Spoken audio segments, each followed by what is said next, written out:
Hello students and dear friends, once again I am Ashutosh Mishra. Welcome you on my YouTube channel BioCell and Online Solution Hub. Today we are going to discuss about the classification of protein.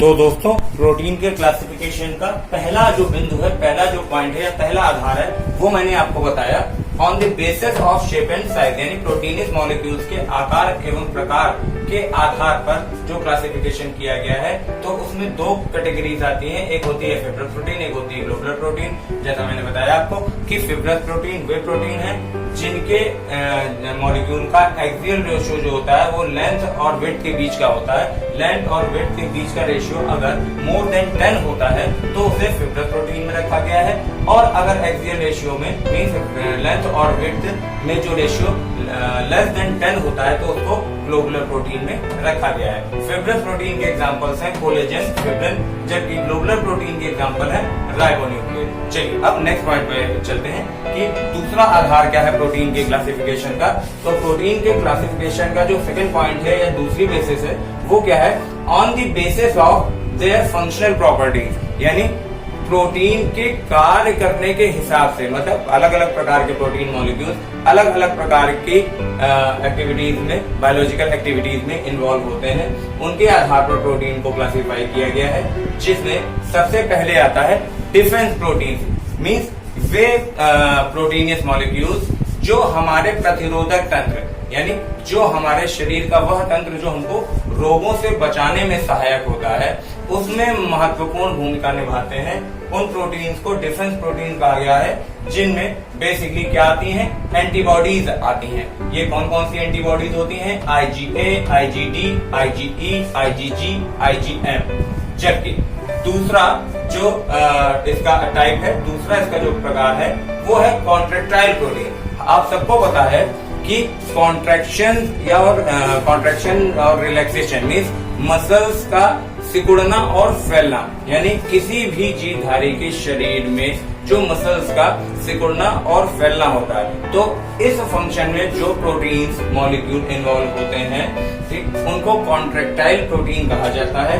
यानी हमारे muscles का सिकुड़ना और फैलना, यानी contraction and relaxation के लिए जो प्रोटीन्स यहाँ पर रिस्पॉन्सिबल होते हैं, उन्हें जिस कैटेगरी में रखा गया है उन्हें कॉन्ट्रैक्टाइल प्रोटीन्स कहा गया है। और इसके एग्जाम्पल्स हैं एक्टिन, मायोसिन, और इनको रिलैक्सेशन एंड कॉन्ट्रैक्शन ये काम किसका होता है, हमारे मसल्स का काम होता है ये। और इसको कौन परफॉर्म करता है, एक्टिन और मायोसिन टाइप के प्रोटीन परफॉर्म करते हैं। इस वजह से इन प्रोटीन्स को स्केलेटल मसल प्रोटीन भी कहा जाता है। अब on the basis of functional properties में अगर हम आए तो इसका थर्ड पॉइंट है या थर्ड कैटेगरी है, दैट इज रेस्पिरेटरी प्रोटीन, यानी वे प्रोटीनियस मॉलिक्यूल जो हमारे रेस्पिरेशन में इन्वॉल्व होते हैं। और क्या काम करते हैं ये बेसिकली इनका जो प्रमुख काम होता है, मुख्य काम जो मेन फंक्शन होता है वो क्या होता है कि ऑक्सीजन के एटम्स के साथ बाइंड कर जाना, उन ऑक्सीजन एटम्स को या तो स्टोर करना या उनका transport through out the body करना। यानी ऑक्सीजन के साथ बाइंड करके उसको स्टोर करने का काम जो होता है, हम सभी जानते हैं, वो मायोग्लोबिन का होता है। जबकि ऑक्सीजन के ट्रांसपोर्टेशन का काम जो होता है वो हीमोग्लोबिन का होता है, जो कि हमारे ब्लड में पाया जाता है, जो कि एक रेड कलर का पिगमेंट होता है। और सबको पता है कि हीमोग्लोबिन हमारे शरीर में ऑक्सीजन की सप्लाई को करता है। तो यानी वे प्रोटीन जैसे कि हीमोग्लोबिन, मायोग्लोबिन एंड साइटोक्रोम, ठीक, ये तीनों उस प्रकार के प्रोटीन्स के एग्जाम्पल हैं जो कि रेस्पिरेशन यानी हमारे श्वसन तंत्र में ऑक्सीजन परिवहन की महत्वपूर्ण भूमिका निभाते हैं। यानी ऑक्सीजन एटम्स को बाइंड करके उनको स्टोर करना, ठीक, थ्रू आउट द बॉडी उनका ट्रांसपोर्टेशन करना। तो ये काम जिन प्रोटीन का होता है उन्हें रेस्पिरेटरी प्रोटीन कहा जाता है। फिर से बता देता हूँ, इसके एग्जाम्पल हैं हीमोग्लोबिन, मायोग्लोबिन एंड साइटोक्रोम। फिर नेक्स्ट पॉइंट है स्ट्रक्चरल प्रोटीन, मींस हमारे बॉडी के विभिन्न प्रकार के आर्किटेक्चर की अगर हम बात करें तो उनकी ग्रोथ, मेंटेनेंस और रिपेयरिंग के लिए जो प्रोटीन रिस्पॉन्सिबल होते हैं। अगर हम बात करें अपने बालों की, अगर हम बात करें अपने नेल्स की, नाखूनों की, अगर हम बात करें पशुओं के सींगों की, अगर हम बात करें ऊन की, जो कि विभिन्न प्रकार के जीवों से हमें ऊन मिलती है, वूल मिलती है। यानी बात हेयर्स की, बात नेल्स की, बात हॉर्न्स की यानी सींग की, बात हूफ्स की। हूफ्स क्या होते हैं हमने सभी जानते हैं। घोड़े की बात करें या हम ऊंट की बात करें तो इनमें आप देखते हैं पैरों में नीचे खुर पाए जाते हैं, ठीक, खुर जिसको हूफ्स बोलते हैं।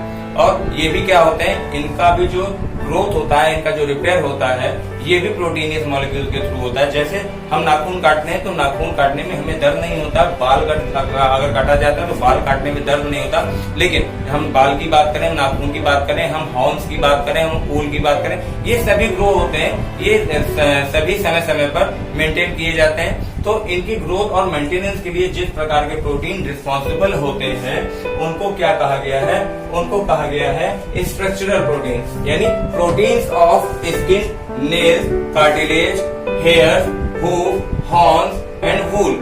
यानी स्किन मींस त्वचा का प्रोटीन, जो कि हमारे शरीर में आप देखते हैं जगह जगह से ब्लैक स्पॉट जिनको हम तिल बोलते हैं, वो बेसिकली किसकी वजह से होते हैं, मेलानिन नाम के प्रोटीन की वजह से होते हैं। नेल्स की अगर बात करें तो नेल्स की जो ग्रोथ होती है, हेयर्स की अगर बात करें तो हेयर में हमारे जो कालापन हो, बालों का कालापन जो है वो आता है मेलानिन की वजह से।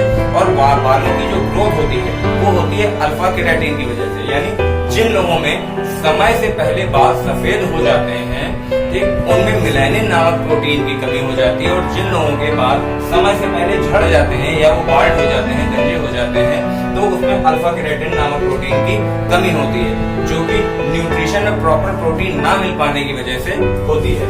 तो हेयर्स हो गया यानी बाल, हूफ हो गया यानी पशुओं के खुर, घोड़ा हो गया, ऊंट हो गया, गाय हो गई, भैंस हो गई, सभी में देखिए पंजों के नीचे खुर पाए जाते हैं जिनको हूफ बोलते हैं। फिर बात करें हॉर्न्स की, पशुओं में जो सींग होते हैं, वूल की, ठीक, हेयर से हमें जो ऊन मिलती है। तो ये सभी टाइप्स हैं किसके, वो क्या है, स्ट्रक्चरल प्रोटीन्स हैं, जो कि skin, nails, cartilage, hair, hoof, horn और वूल में पाए जाते हैं। अगली कैटेगरी है फंक्शनल प्रोटीन की, वो है एंजाइम्स।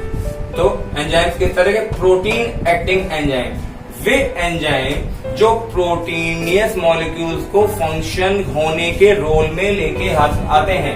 यानी ऐसे मॉलिक्यूल्स या ऐसे एंजाइम्स जो प्रोटीन को उसकी एक्टिविटी देने के लिए इंड्यूस करते हैं। जैसे हम डाइजेशन की बात करें तो डाइजेशन में पेप्सिन नाम का एंजाइम एडल्ट्स में होता है, जो कि प्रोटीन, हमारे स्टमक में प्रोटीन के डाइजेशन के लिए रिस्पॉन्सिबल होता है।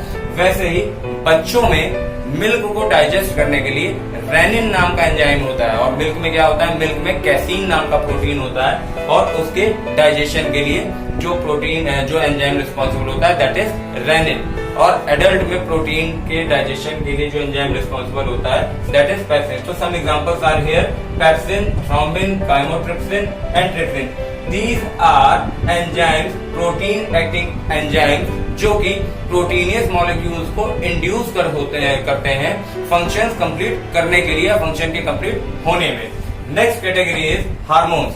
हमारे बॉडी में वेरियस टाइप्स के हार्मोन्स होते हैं जिनका नेचर प्रोटीनियस होता है, प्रोटीनियस प्रवृत्ति के होते हैं, जिसका सबसे अच्छा एग्जाम्पल है इंसुलिन।